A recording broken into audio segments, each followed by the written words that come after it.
pourquoi ça finit toujours par casser. Ils sont deux couples de socialistes.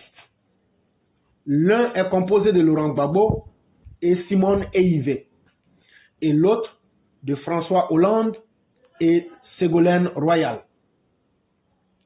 Il est vrai que ces deux tandems, bien que ne vivant pas sur le même continent, se ressemblent beaucoup. La rencontre.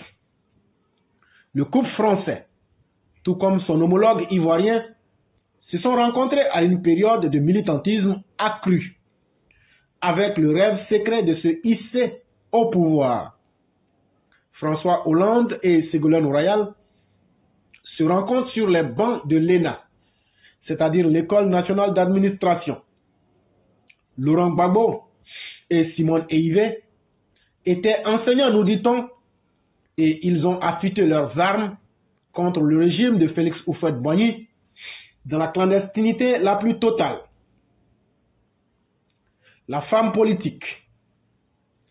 En plus d'être femme, épouse et mère, toute femme, aussi ordinaire qu'elle soit, dès qu'elle nourrit le rêve de diriger son pays, elle devient un monstre froid.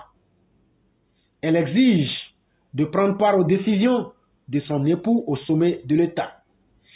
Elle y installe une sorte de bicéphalisme au risque de fragiliser le mandat présidentiel de ce dernier. Savez-vous pourquoi? Elle agit ainsi car elle revendique sa part de reconnaissance du succès de sa chère moitié et elle le lui rappellera sans cesse.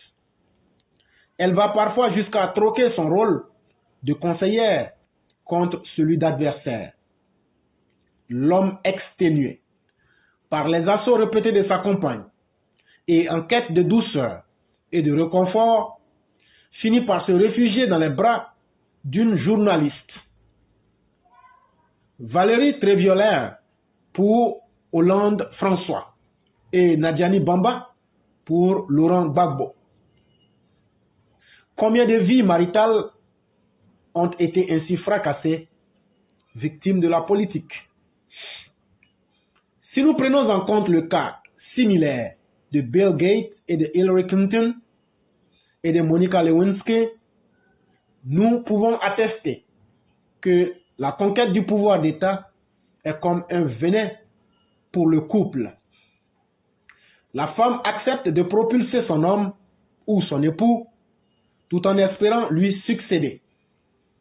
Et lorsqu'elle voit se profiler l'infaisabilité de son rêve à l'horizon, la mère peut donner en offrande des milliers d'âmes humaines pour satisfaire l'impossible.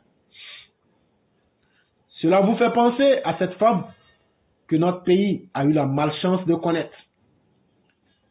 Elle s'appelle Simone, Hillary, Ségolène, etc. Au nom du pouvoir, elles ont connu bien des désagréments, en l'occurrence l'humiliation d'être remplacées dans le cœur de leur mari. Disons que le rêve pour toute femme de devenir présidente de la République se transforme indéniablement en cauchemar pour toute sa famille.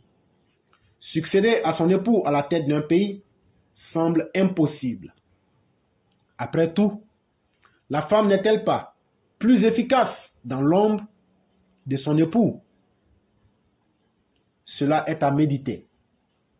Source: Massiata Blanc.